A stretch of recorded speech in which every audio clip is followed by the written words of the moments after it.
People like Demi Lovato and Selena Gomez are taking the crucible themselves and saying, hey, this is a common thing. I'm talking about it. Dr. Drew, you've been around some crazy-ass people on these shows. Why do you think actors and musicians have such a high rate of substance abuse?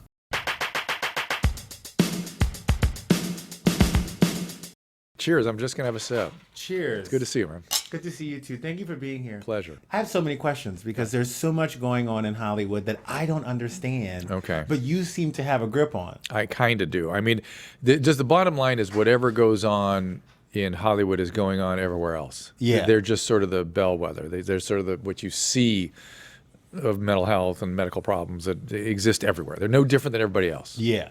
Tell me how you got your start in Hollywood before I get into my deep dive question. So there was no Hollywood start. It was AIDS that got me involved in radio. I lived like a block away from a radio station, and friends of mine were socializing with people over there. They had a late night radio show that the director said turned into a community service show. Somebody goes, Pinsky's in medical school, maybe he can come in, and they didn't know what they wanted. I couldn't understand what it was all about, but I went, okay, I'm interested. I'll go up there and check it out. Well, I was blown away that people were calling in the middle of the night, this radio station, with really important medical questions. And I, at the time, was working in AIDS a lot. What was that AIDS epidemic like when you were in the middle of it? So brutal. So you have no idea. It was the saddest time. And just those of us in the medical profession fighting it, and those were the days when it was a death sentence without exception. Just, you had 6 months to live. You have six. These is what I was saying all the time. You have 6 months to live. You have 6 months to live. Constantly, all day long. It was just dark. And these were really lovely dudes, lovely men. And we just lost a whole generation almost. And it just takes your breath away when you think about that time. And I don't. It's not been properly memorialized, because it's hard to bring it back because no one was there. I mean, me and doctors and stuff and nurses. And it was really AIDS that made me feel the necessity for it. Yeah. It was one night a week, did it for 10 years, one night a week in the middle of the night. And then all of a sudden, the program director decided to put it on 5 nights a week. And I was like, oh my God. A few years later, some guy showed up, said he wants to do a TV show. I'm like, well, how's that work? And that was the MTV version of Loveline. And we did 500 shows or something. And we didn't know any better. We would do 6-7 shows a day. Wow. Change your clothes, do another one, change your clothes, do another one. Anybody is a Loveline fan in here? Okay. How much did you guys learn about sex from Dr. Drew? Too much. It's crazy. But now they have the internet, right? They don't need us so much, but it's turning out they are needing us again. For sure. Because the internet is such a treacherous spot. They don't know what to trust. It's not a dynamic source of information. You still need a person to talk to. I Googled how to have anal sex a few months ago, and I was like, this is not correct. This is going to hurt someone. Someone needs to change. There's opportunity for you there, Justin. Yeah, I can really talk to you about how to do this. What's the biggest misconception you think people in America have about sex? That you heard the question time and time again? The effects of childhood trauma are really what's always behind repetitive behaviors that you don't like and you can't stop. Yeah. That's the biggest one. I feel like now it's crazy because there's another sexual revolution going on. It's always changing. Everybody is fluid. So gender fluidity. Sexual orientation fluidity. Everybody's trying everything. Non-binary fluidity. So non-binary fluidity and the polyamory is a big thing. Why do you feel like people feel like it's more okay to be open and okay with your sexuality? Because we've always had kind of a rigid corridor that people kind of had to fit themselves into in their sexuality. And we actually thought that was I don't know what word to use, normal or whatever.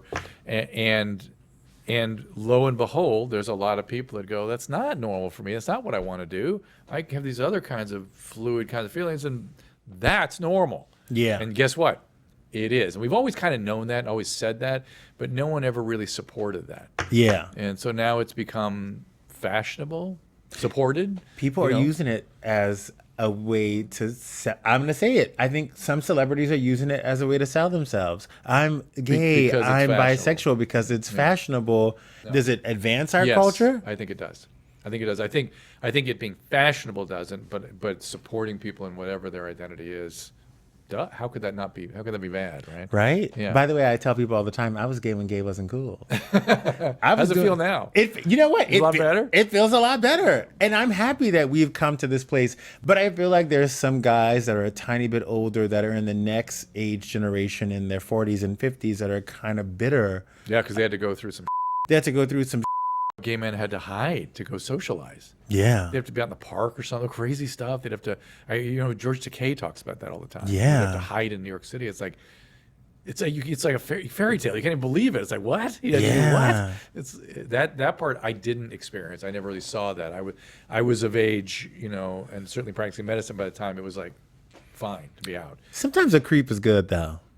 For fun? Sometimes, fun? sometimes when you're not supposed to be there, but you're passing through that back door, it's kind of good. But I grew up in South Louisiana in the 90s. Yeah, well, in the early 2000s. Right? No, Oh, Dr. boy. Drew. I was black and gay in the black community. That was kind of tough because the down low situation was the route that everybody went. I didn't come out until I was in my 20s and I lived in Los Angeles because I knew if my parents had to deal with me being gay in Louisiana, it would be harder for them. Yeah.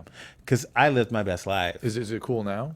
Oh, my mother is cool. But my stepmother is cool. Fashionable. It'd probably be cool now. No, it's not fashionable Still not there. cool, but I grew up in a small town. Yeah. Where if you were gay, it was your parents' fault. Oh my gosh! You know what I mean? That sounds comical to me. It's not even like your parents' fault. It was something they did. Your parents were like embarrassed that they had a gay child. You know what I mean? It wasn't like now when it's you wish for that. I can't wait to have. I just hope to God she is like the most girliest lesbian I've ever met in my life. That's all I want is because I want to propose. But you're pushing gender on her. Be careful. Oh, I'm going to the Sudan. I'm gonna scoop up 3 Sudanese babies and I'm gonna bring them back here. Oh my God. I'm gonna adopt a child. I know that for a fact. Okay. But it's crazy that being gay is so fashionable now and you have so many celebrities coming out and saying it. Do you ever think that we're going to get to a place where we won't need a label?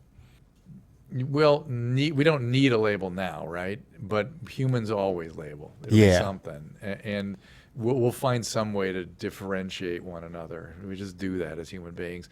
I don't know that necessarily it'll be around sex and sexuality. I think this is sort of the final stages of being judgmental of people for who they are. Yeah. You know what I mean? I think that's kind of over now. I got to know you on Loveline and learned so much, but a lot of our audience here at E really got to know you on Teen Mom and Celebrity Rehab. Teen Mom, they came to me with that 10 years ago, and I immediately went, that's going to work. I knew that would impact teen pregnancy in this country. I said, whatever I can do to support you guys, I'm in. Kids do not learn or change their behaviors with information, ever. But you take a case and you watch what happens to them, and that case is the same age and the same whatever as you. Look what's happening to their life. It's all screwed up. I'm not going to do that. Yeah. A lot of people say, they're glamorizing being pregnant. Teen pregnancy started dropping the quarter Teen Mom started airing. Or actually, 16 and Pregnant started airing, and it's dropped now to the lowest rate it's been since the 1940s. That's insane. Now, Dr. Drew, you've been around some crazy-ass people on these shows. All these shows, yeah. Have you ever felt scared for you, like a little bit in danger, like somebody may hit you? In my work in addiction, I have to listen with my whole body, right? Because what they're saying, what's the words coming out of their mouth, nonsense for the most part. Because addicts lie. They lie. And so I have to trust whatever comes out of my mouth in response to what I'm feeling. And sometimes I'll say stuff where I think, oh my God, the guy, what have I just said? Yeah. And most of the time they go, how'd you know? How'd you understand? I was like, I don't know. I just knew. But do addicts lie to you or do they lie to themselves? Well, they don't even know they're lying. It's how they survive. It's a symptom of the condition. Has there been anybody on one of those shows that you have hosted and produced that you felt got the wrong portrayal? It's always somebody like that. But most recently, it was Bristol Palin's husband. On the last reunion, I got to really pull out some cool stuff about him. He's an interesting man. And he was only his PTSD, essentially, was what was portrayed on the show. And look, they have limited time. They have to make choices. That's what you sign up for when you're doing one of these shows. But I always feel like I like to, on the after shows and things, help pull out who the actual person is. Why do you think actors and musicians have such a high rate of substance abuse? Well, we actually have some research on that. I have the only published research in the world because I know all these people, so I get to do studies on them and give them questionnaires and things like that, and we publish some of this.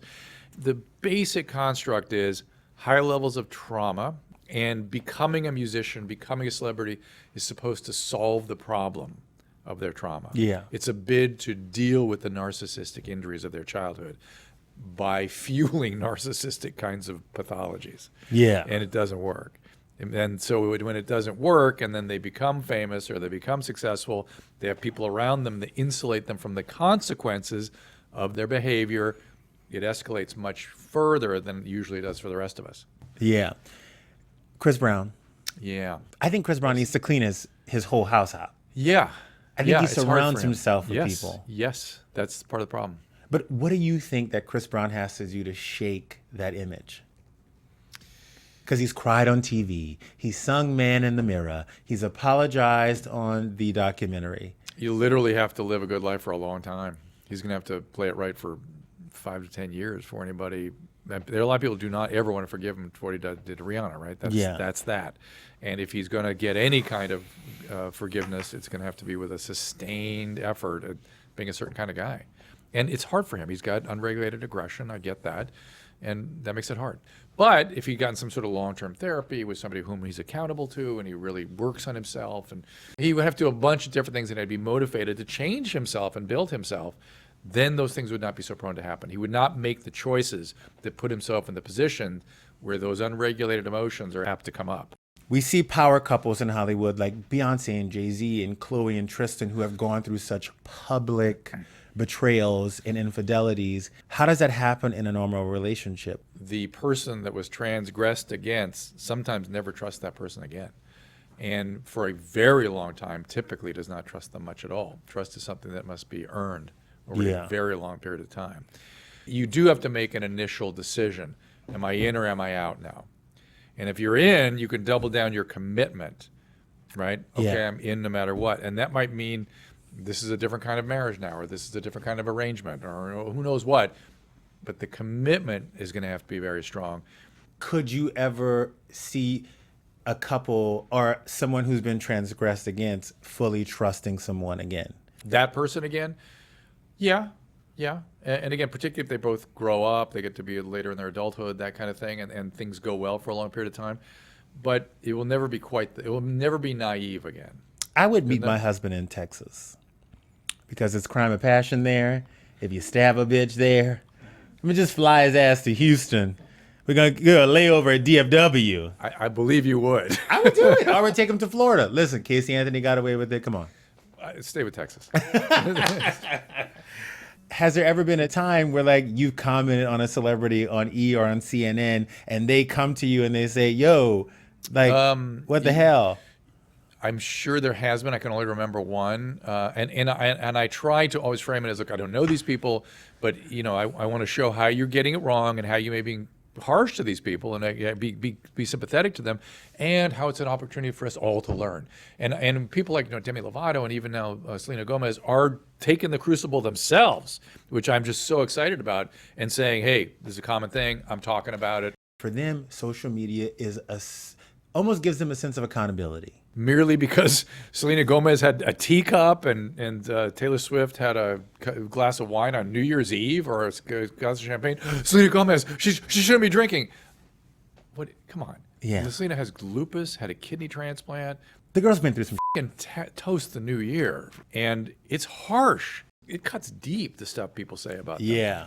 It's harsh, man. I don't know how people withstand it. So you have to just cut it off periodically. But it seems like the people who cut it off always come back. Because I think now it's part of their job. I don't think how they can stay off it. It's part of the job now. Yeah, but you can turn your comments off. I think you have to be in it. I think you do. But as a therapist, could you say, listen, you need to stay off social media I'd love to do that as a caretaker for sure, all the time. And I wish I could say get out of it entirely. I wish we could shut it off for everybody right now. Yeah. And I feel like a lot of young people are getting into relationships for social media.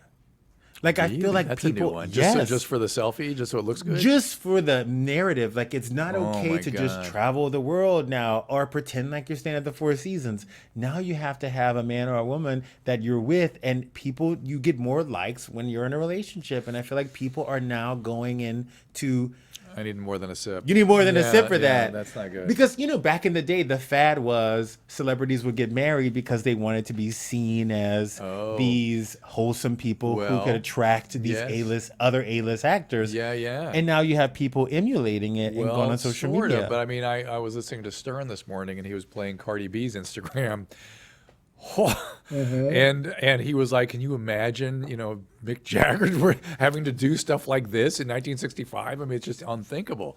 But so it's a different thing now. I don't know. I don't know what to make of it. Right? God, you make me legitimate. Dr. Drew actually came on my show. Giving you a license, dude. Can you believe that?